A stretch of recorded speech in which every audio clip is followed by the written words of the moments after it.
Bem, então hoje a gente vai falar sobre fraudes em alimentos. A palavra fraudes é derivada do latim, significa engano ou má-fé. Normalmente é conhecido como um engano malicioso, ou seja, um engano que realmente teve o objetivo de ocorrer esse engano. Na nossa área de alimentos, né, para ser considerado fraude, é necessário que haja modificações em matérias-primas, insumos ou produtos.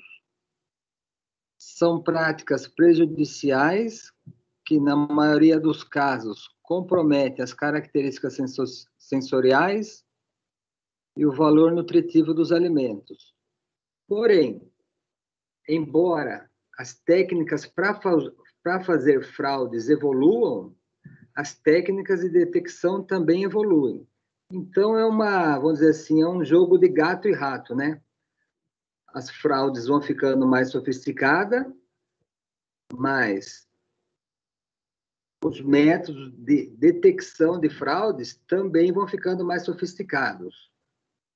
Ou seja, para toda fraude é possível ter a detecção. Às vezes é complicado. A gente viu no caso do mel, que você tem dezenas de tipos de fraude, mas existem também dezenas de métodos e cada método pega um tipo de fraude. Um pega se o açúcar foi aquecido, outro pega se houve adição de amido, outro pega se a fonte em vez de ser glicose, frutose, é sacarose, ou seja, açúcar de cana, né? E aí por aí vai. Então, desde cerveja, você tem análise do tipo de carboidrato, que fala que a sua cerveja é de cevada ou é de milho, tá? Porque os amidos são diferentes, de cevada e de milho. Mas para você reconhecer isso, precisa de aparelhos complexos, né? Mas é possível saber se uma cerveja realmente é puro malte, ou seja, é uma cerveja de cevada, ou se é uma cerveja de milho, tá? Tudo isso é possível de ser feito. Não é em qualquer laboratório, é complicado, mas é possível. Então, as fraudes são praticadas em diversas modalidades, desde a mais grosseira, que nos leva à imediata percepção, até a mais astuta e difícil de ser identificada, se enquadrando por peculiaridades diferentes. Então, por exemplo, cachaça. Você tem uma cachaça que chama 21, mas o rótulo dela é igualzinho ao da famosa 51. Só que no lugar do 2 tem o 5. Então, é uma falsificação meio grosseira, mas se a pessoa não está prestando atenção, o rótulo é igualzinho, aquele 51 famoso da famosa cachaça 51, né? Só mudou por um 2. E eu já vi, cheguei a ver já também em gôndola de supermercado, amido de milho, tá escrito tudo certinho, amido de milho, 500 gramas, etc e tal. Só que o nome, a marca, era abelha, com uma abelha desenhada. Ou seja, está induzindo o consumidor a engano, né? Embora ele esteja falando amido de milho, a tabelinha nutricional é do amido de milho. A marca era a abelha, ou seja, daí o consumidor já vai pensar que é mel, né? O menos atento aí vai pensar que é um mel, e não é. Está escrito certinho, amido de milho. Mas isso aí também é um tipo de fraude que é proibido, tá? Então, você tem desde a supressão de um ou mais elementos e substituição por outro, visando aumento de volume ou peso, até conservação com substâncias proibidas, especificação total ou parcial na rotulagem, E aí temos um estudo bem grande, né? Ou seja, por 30 anos, que caracteriza os alimentos mais suscetíveis às fraudes, ou seja, os alimentos que foram mais fraudados aí durante 30 anos. Então, você tem o azeite de oliva, que é substituído por óleo de soja, óleo de palma, óleo de milho, tá? Em parte ou totalmente. Embora você tenha também óleo misto, né? Tem óleo, então, que vem escrito lá, 30% de azeite e 70% de soja. Então, é um óleo composto, tá? Existe isso realmente. Mas às vezes também tem letra pequena, então o consumidor olha ali, vê azeite de oliva bem grande e composto, né? Com óleo de soja meio pequeno ali no. Mas aí é uma questão também do consumidor estar atento, tá? Diferente do azeite 100%. Agora, existe também o problema da falsificação na fábrica, né? Então, do falsificador já acrescentar na fábrica o óleo de milho, o óleo de soja, o óleo mais barato que ele tiver ali. Leite, você tem desde leite com excesso de água, tem inúmeros tipos de falsificação, até leite com hidróxido de sódio,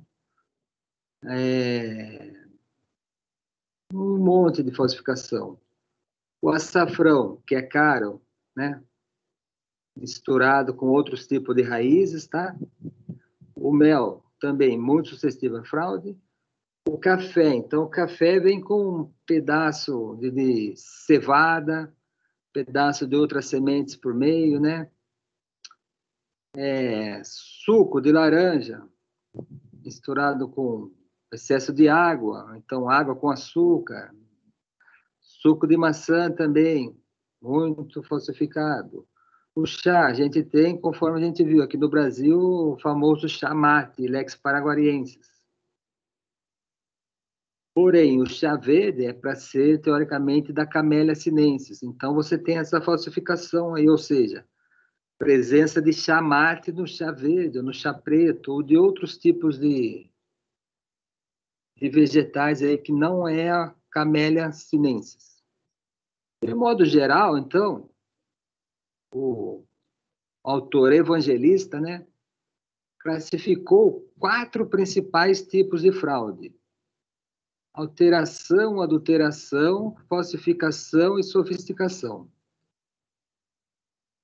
A sofisticação, a gente vai ver daqui a pouco, né, só fazendo uma pequena introdução, é a mais complexa de todas. A alteração é a menos. Então, aqui vai enquadrar o uísque, né? Então, a pessoa que falsifica o uísque, ela já tem o rótulo, já tem a embalagem, já tem a caixa, já tem tudo certinho. Só o interior que é diferente, ou seja, o líquido, tá? Isso vale muito para bebidas alcoólicas. Então, sempre esses 4: alteração, adulteração, falsificação e sofisticação. Começando pela alteração. É um tipo de fraude que ocorre sem interferência de indivíduos. Ocorre pela ação de agentes físicos, químicos, microbianos e enzimáticos. Ou seja, sem a presença do ser humano. Pode ser produzidas por negligência, ignorância, desleixo ou desobediência às normas estabelecidas durante o processamento, conservação ou armazenamento do produto. A alteração significou o quê? O seu alimento está alterado, tá? Então, pode estar alterado por quê? Ranço hidrolítico, isso ocorre em óleos, no próprio azeite, né? Ranço oxidativo também, o tipo de embalagem errada, né? Alimento que for colocado em temperatura e luz inadequado. Você tem exemplo de grandes redes de supermercado que chega à noite simplesmente o quê? Desliga o congelador para não gastar força. Então, o alimento que foi preparado que é para ficar refrigerado, fica aí durante algumas horas do dia sem essa refrigeração, ou seja, alteração por um agente físico. Alterações microbianas, insetos, roedores e por micro-organismos, conforme também a gente viu semana passada, fungos, leveduras, bactérias que vão deteriorando o nosso alimento. Já a adulteração, segundo esse autor, evangelista, é o alimento que foi privado em forma parcial ou total de seus elementos úteis ou característicos, substituído ou não por outros inertes ou estranhos, que tenha sido adicionado de aditivos não autorizados, submetidos a qualquer tipo de tratamento para dissimular ou ocultar alterações deficiente qualidade de matéria-prima ou defeitos de elaboração. Então, as fraudes por adulteração já são aquelas realizadas intencionalmente durante a elaboração do seu alimento. Então, aqui a gente vai ter alguns exemplos de adulteração. Café. Então, café muitas vezes vem cevada, grãos de milho, raízes, a própria casca do café, que o ideal, obviamente, é ter só o grão. Então, você tem aumento do volume e peso por introdução desses adulterantes. Para a mudança da cor, acrescenta-se caramelo. Farinha de trigo. Então, muitas vezes misturada com farinhas inferiores. Farinha de mandioca, farinha de sorgo granífero, né? Outras, farinha de milho, às vezes, né? De batata, conforme o preço. Obviamente, a pessoa só vai misturar uma farinha que for com preço menor, né? Farinhas inferiores, já foi encontrado até gesso por meio. O leite mais característico é água, né? Então, leite aguado. Massa de farinha, misturada com mandioca. Pão de sêmola, misturado também com mandioca. Picles, a gente viu a produção de picles. Então, muitas vezes acreciona-se ácido acético. Pimenta do reino, misturada com sementes de mamãos, certo? Que foi dessecada e moída, e até serragem de madeira. Açúcar e sal com areia fina, vinagre de álcool, diluído em água, tá? Então, vinagre tem que ter 4% de acidez, no mínimo. Então, às vezes, o vinagre está com 3% ou 2%, por quê? Foi diluído em água. Ou em ácido acético químico, tá? Então, o vinagre não pode ser adicionado ao ácido acético, a gente viu também. Mas o componente químico é mais barato, né? Café. Então, às vezes, o produtor do café, o que ele faz? Tira a cafeína, vende essa cafeína para a indústria farmacêutica, a cafeína pura, e depois produz o café com baixo teor de cafeína. Não pode também.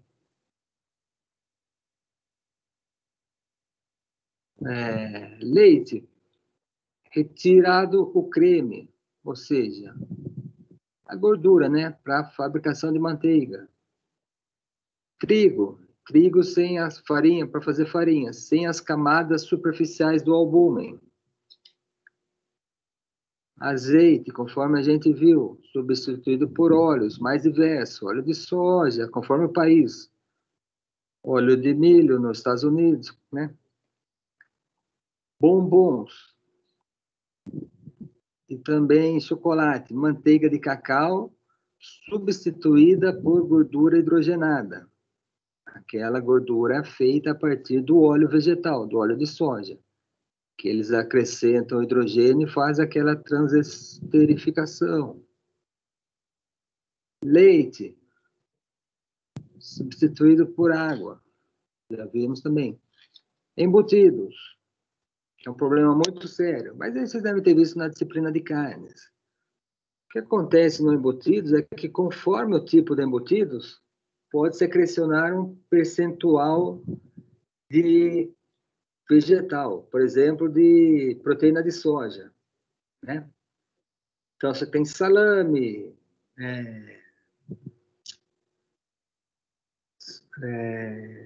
mortadela, os próprios presunto, apresuntado. Então, é conforme a legislação. Pode ter um pouco de extrato de soja? Pode ter. Pode ter um pouco de miúdos de carne? Pode ter, mas às vezes vem o quê? Um excesso de soja, excesso de miúdos, excesso. Então, fora da lei, tá? Significa o quê? Que foi preparado, só que com carne, que tem que ter um percentual de carne, né? Substituído por outras partes até do próprio miúdo, seja de boi, seja de aves, né? Que não são usualmente empregadas na alimentação humana. E assim vai, massas, macarrão e massas de bolo. Muitas vezes vem escrito macarrão com ovos, né? Porém, muitas vezes esse ovo é substituído por corante amarelo. Pão de centeio, farinha de centeio trocada por uma mistura de açúcar caramelizado. Mel, a gente já viu que pode ser substituído por glicose ou sacarose, ou até a sacarose invertida. No peixe também tem muito problema, por quê? Filé de bonito é um peixe mais caro, substituído por um peixe mais barato, cação. Peixe fino também. Filé de viola por badejo, né? Salmão, substituído por truta.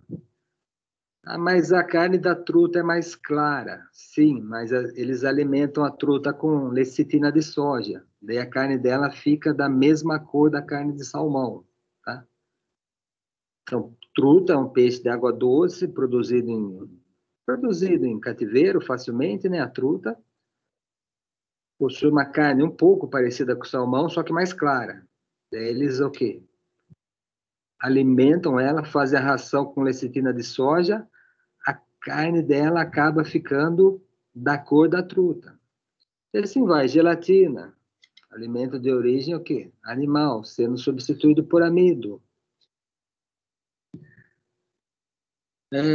Adulteração fraudulenta. É quando você faz uma recuperação. Um alimento que já estava estragando ou já tinha passado do ponto de consumo e é recuperado. Por exemplo, carnes salgadas, né, que começam a ter fungo por cima, né, seja carne suína, por exemplo, carne de bacalhau, simplesmente eles lavam a carne para eliminar essas manchas vermelhas aí, normalmente causadas por micro-organismos, Serratia marcerensis. Cereal, então feijão antigo, tratado com óleo, né? Na hora que você trata com óleo, dá um aspecto mais novo nele. Fruta, então pintura de frutas, né? Tratamento com pigmentos, frutas que já estão o quê? Ficando velha, recebem uma pincelagem, né? Peixe, mesma coisa, a gente viu a aula passada, que tem peixe velho, vai ficando com a guelra com coloração diferente, vai ficando esbranquiçada. Então, faça o quê? Pinta, pincelagem, simplesmente pinta a guelra com corante. E assim vai, frutas também. Produtos cárneos.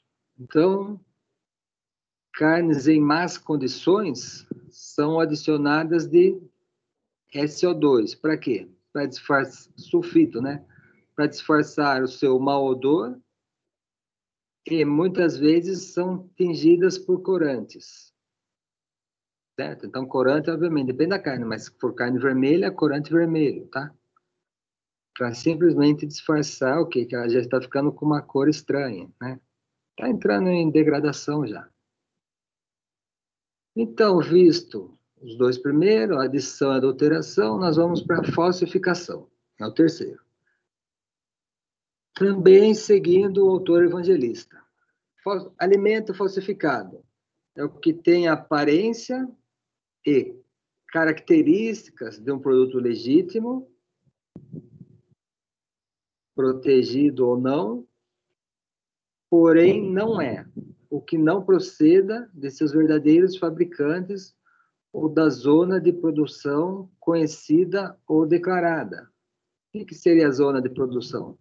Vinho, por exemplo, vinho do Porto. O vinho do Porto, por lei, só pode ser produzido na região do Porto, do Rio Douro. Então, você produz um vinho aqui no estado de São Paulo e chama ele de vinho do Porto, não é isso? Falsificação quanto à zona de produção. O queijo também, queijo da canastra, é teoricamente produzido na Serra da Canastra.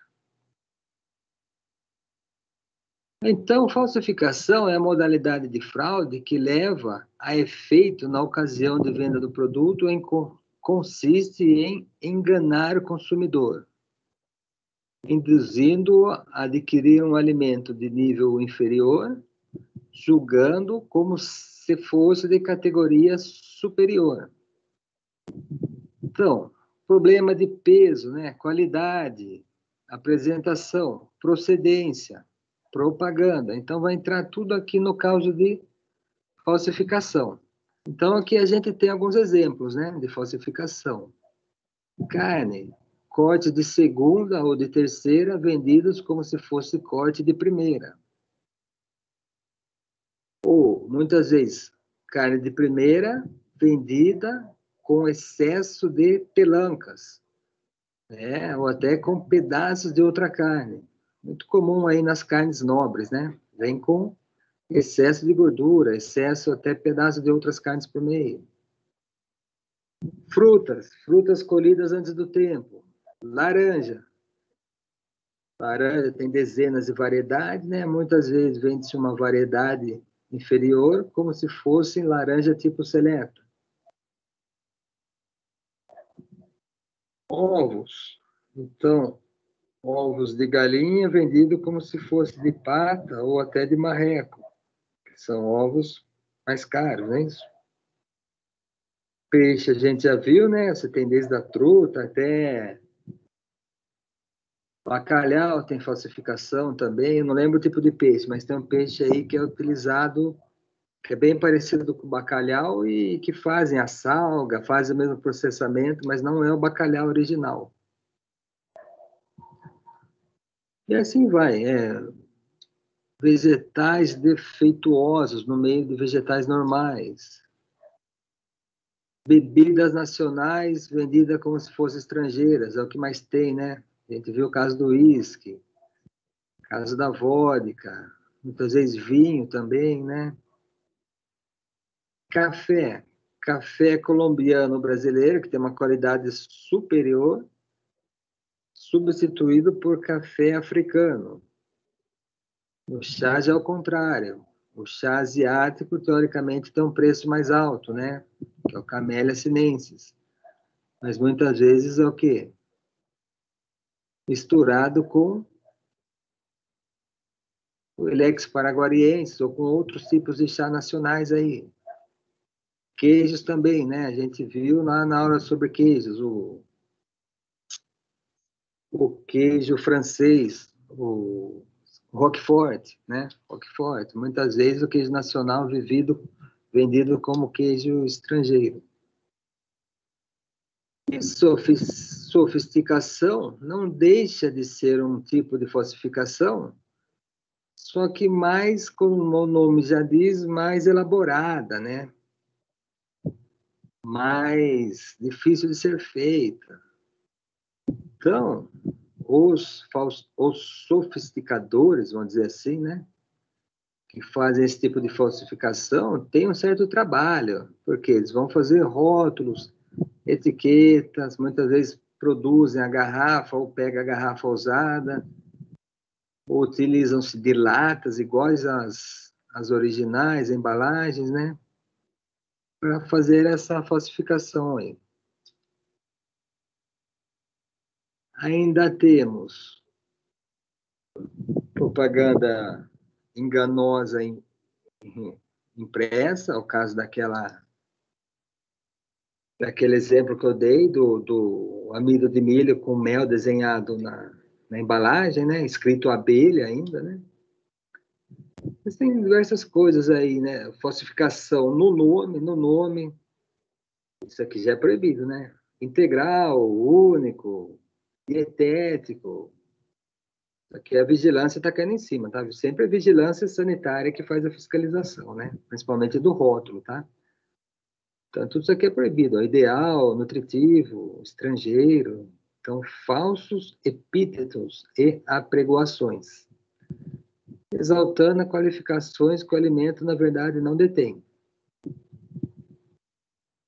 E você tem até casos bem elaborados aí, vamos dizer assim, de alimentos, né? Por exemplo, açougues. Então, o açougue coloca dentro do freezer, que fica, normalmente está visível para o consumidor, né? Coloca a lâmpada vermelha. Por quê? Com o objetivo de esconder eventuais manchas que tenham na carne. Então, às vezes, a carne pode estar envelhecida, está com uma cor mais marrom, né? Mas coloca uma luz vermelha ali para dar essa impressão de que a carne é fresca, vamos dizer assim.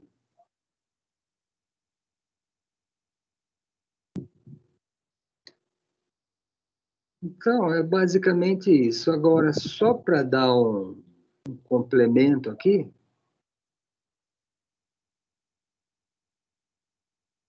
sempre lembrando que a vendas de produtos falsificados está sujeita a sanções penais. Muitas vezes, o valor nutritivo do seu alimento é comprometido, né? E que existem os nossos quatro grandes grupos. Fraudes por alteração, a gente acabou de ver lá, sem interferência do indivíduo, por adulteração, por falsificação e sofisticação. Esses quatro grandes grupos. Então, as fraudes, é tudo isso daí, né? Adição de alimentos estranhos, diminuição, às vezes, no peso do alimento também. Isso aqui é um problema grave, né? A gente vai ver daqui a pouco. Exemplo, presença de amido no requeijão. Amido de quê? Amido de milho, amido de batata, amido, né? Amido às vezes até amido de mandioca no requeijão, né? Água no leite, balanças viciadas, né? Isso em supermercados, etc.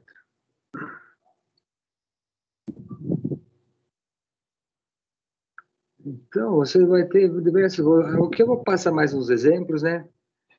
Então, corante, né? Então, dá um banho de anilina em frango. Por quê?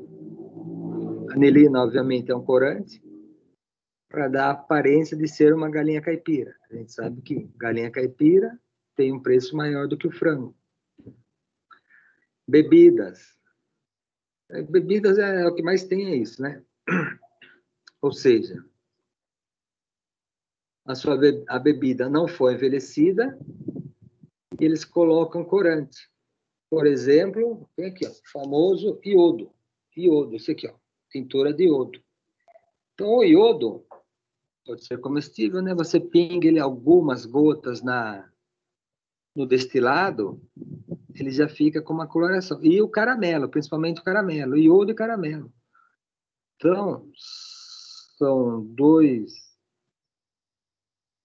dois corantes aí, né? Que são utilizados para dar aquele aspecto amarelado que a bebida, teoricamente, adquiria se fosse realmente envelhecida. Então, aqui a gente já viu, né? Substituição de constituintes, adição de constituintes, no caso do óleo. Aqui também a gente já viu, né? Refrigerantes de Guaraná. Então, a troca do produto declarado no rótulo por produto artificial. Então, refrigerante de Guaraná, que não tem nem sequer o extrato do Guaraná, muitas vezes, tá? Suco de uva, preparado com essência, em vez de ter o suco realmente, essência, né? Acidulante e conservantes. Essência, acidulante e conservante. E assim vai. Omissão de constituinte das fórmulas. Simulação da quantidade especificada.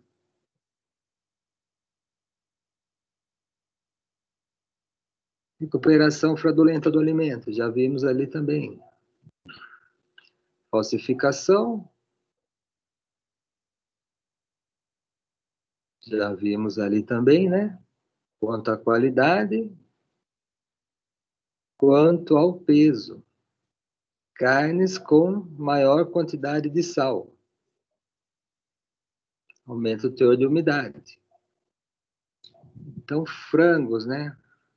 Principalmente aquele frango congelado. O que é o frango congelado? O frango que você já compra ele no saco, no supermercado, ele está dentro de um saco, né? Embalado, vamos dizer assim. Porém, por lei, o limite é que esse frango tenha 6% de absorção de água. Então, teve uma época aí que foi muito, o quê? Muito fiscalizado, simplesmente porque após o abate do frango, faziam a hidratação dessa carne, excesso de água. Aí você tem também os rótulos, né? Então, muitas vezes uma embalagem, embora tenha o nome certinho, ela é uma cópia de outra, tá vendo? Então, aqui, ó, você tem a marca mais famosa, já conceituada no mercado, etc e tal. Daí vem outras marcas novas aí, com certeza de qualidade inferior, mas com um rótulo semelhante. Por exemplo, Sucrilho Kellogg's, tem um lá que chama Tigre, né? Tem um tigre desenhado. Não é o Kellogg's, né? É uma outra marca. Aqui também, ó. Café. Isso aqui é normal. Isso aqui, no restaurante, você vai, tem um puta de um desenho lá, um bic, né? Seja fast food, seja pizzaria, seja o que for. Só que a hora que você pede o alimento, tem um lanche pequeno. Tem até um filme chamado Um Dia de Fúria, que a Fúria lá, o filme começou nisso. Chama-se Um Dia de Fúria. Um filme antigo já. Chegou no restaurante, pediu um puto num lanche, viu um lanchinho que não dava nem esse. Daí já começou a ficar furioso. E a fraude por sofisticação, né? Que é uma fraude audaciosa, né? Por quê? Porque o falsificador teve aí um certo trabalho também para ou ele produz as garrafas, né? Ou usa garrafas já utilizadas, que muitas vezes até adquirem em recicláveis, né? A garrafa original realmente, só que com o líquido adulterado. O salmão, o maior problema é a truta, realmente, né? Mas tem também alguns outros peixes. Eu conheço a truta, mas pode ser que tenha algum outro tipo de peixe aí de cativeiro, vendido como salmão. Salmão, peixe congelado, também com excesso de umidade, tá vendo? Excesso de umidade no peixe. Tudo isso feito durante o congelamento, né? Mas também existem o quê? Conforme a gente viu já no início. Os métodos. Então, através do quê? De cromatografia, conseguem detectar na carne o quê? Se realmente é o tal do salmão ou peixe de cativeiro. Porque o perfil dos ácidos graxos poliinsaturados são diferentes. O teor de astaxantina em salmão também apresenta isômero trans, diferente do selvagem. Mas tudo isso feito por análise de cromatografia, que é uma análise difícil de ser feita, né? Ou seja, são fraudes que muitas vezes só podem ser feitas no laboratório especializado. O leite, a gente viu lá também, né, que o excesso de água é detectado na crioscopia, ou seja, durante o congelamento do leite. Se tiver adição de soro do leite desidratado em leite em pó, também detectado por cromatografia líquida, que consegue diferenciar as moléculas. Você teve adição de renina sobre as moléculas de caseína na produção do soro. Então, na produção do soro, o que é feito? Adicionado a renina. É isso? Para produzir o soro. Se esse soro for reaproveitado, conseguem detectar, quantificando glicomacropeptídeos, que existem apenas no soro. Soda cáustica também, uma época atrás aí tivemos problemas de excesso de soda cáustica no leite. Teve uma época aí, né? É o que acontece.